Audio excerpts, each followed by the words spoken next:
Untuk ilustrasi likuidasi lamsam kasus pertama, persekutuan solvent dan tidak ada defisit dalam akun modal sekutu. Maka kita harus mengenal dulu istilah solvent. Solvent itu artinya mampu membayar utang. Asetnya lebih tinggi dibandingkan dengan liabilitasnya. Contoh, Budi punya aset 10 juta, liabilitasnya 4 juta. Artinya Budi solvent, karena dia bisa bayar utangnya. Kalau insolvent sebaliknya, liabilitasnya lebih tinggi dibandingkan asetnya. Kita masuk ke ilustrasi soalnya. Baik, berikut adalah ringkasan neraca saldo perusahaan pada tanggal 1 Mei 2005 pada saat para sekutu memutuskan untuk melikuidasi usahanya. Menunjukkan nilai kas 10 juta, aset non-kas 90 juta, maka total asetnya menjadi 100 juta, liabilitasnya 42 juta, maka ekuitas pemiliknya 58 juta. Ingat ya, prinsip dasar akuntansi tinggal dikurang saja. Nah, karena likuidasi lamsam ini sangat terkait sekali dengan bagaimana perusahaan mampu merealisasi asetnya dengan cepat. Artinya aset non-kasnya harus dikonversi ke kas dengan waktu periode yang cepat. Contoh persediaan. Persediaannya harus dijual, artinya perusahaan harus nurunin nilai persediaan. Biasanya dia akan melakukan cuci gudang di sana. Kemudian piutang, dia akan memberikan diskon tunai supaya pelanggannya ini cepat bayar utangnya. Atau menjual tanah dan gedungnya di bawah harga perolehannya. Di bawah nilai pasarnya, Artinya akan ada defisit di sini atau kerugian di sini pada saat pelepasan aset. Nah, kerugian ini tetap harus didistribusikan ke masing-masing sekutu sesuai dengan porsi kepemilikannya. Kemudian berikut ilustrasinya.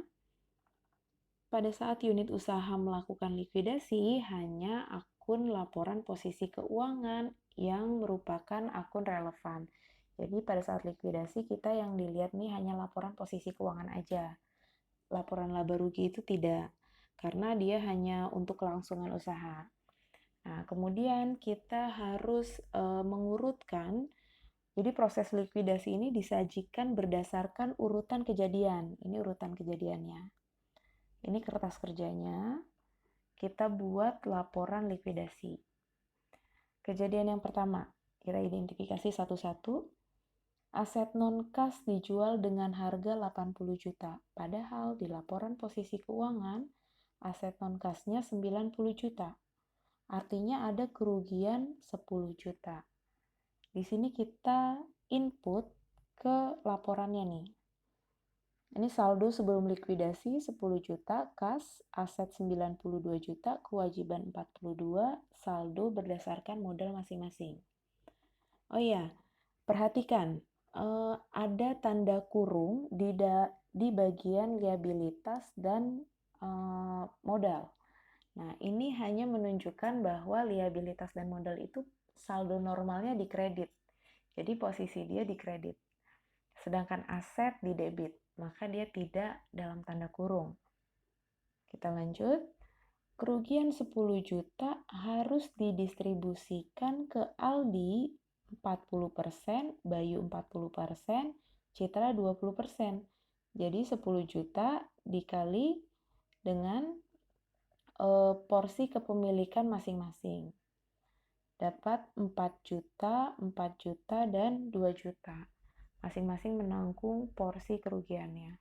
Kemudian kalau kita menjual aset non-kas, kita mendapatkan kas 80 juta. Maka kasnya bertambah menjadi 90 juta. Aset non-kasnya karena sudah dijual berkurang. Berarti sudah selesai untuk aset non-kas karena sudah 0. Kita lanjut ke liabilitas. Ada liabilitas 42 juta, maka perusahaan harus membayar utangnya. Artinya kasnya berkurang 42 juta. Tinggal 48 juta untuk distribusi ke liabilitas. Liabilitasnya sudah selesai juga menjadi 0. Total kas sebesar 48 juta ini tinggal didistribusikan ke akun modal dari masing-masing sekutu sesuai dengan saldo akhirnya, agar saldo akhirnya ini 0 semua. Karena mau dibubarkan kan, jadi saldonya ini harus 0 semua.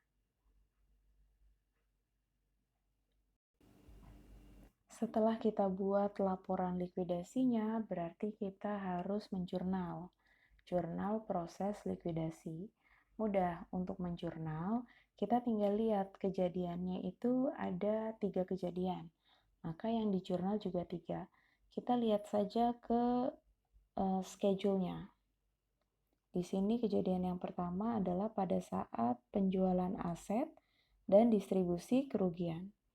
Kita lihat ada kas bertambah 80 juta, aset non-kasnya berkurang 90 juta, modal Aldi berkurang 4 juta, Bayu 4 juta, Citra 2 juta. Maka jurnal pertama ini didapatkan. Jurnal kedua, pada kejadian kedua, yaitu pembayaran kredit. Mengeluarkan kas 42 juta untuk membayar liabilitas. Maka liabilitas pada kas. Di sini liabilitasnya tidak di detail gitu ya, untuk utang atau apa. Sesuai dengan porsinya, jika nanti utang berarti utang pada kas. Kemudian jurnal yang ketiga untuk kejadian yang ketiga, yaitu pembayaran sekaligus kepada para sekutu. Maka jurnalnya menjadi apa di sini? Kasnya berkurang 48 juta. Berarti kasnya di kredit. Di sini modalnya juga sudah didistribusikan kan? Maka dibuat 0, modalnya dikurangi 30, 6, dan 12. Jurnalnya modalnya di debit. Oke, sekian contoh ilustrasi kasus 1. Semoga dapat dipahami. Terima kasih. Assalamualaikum warahmatullahi wabarakatuh.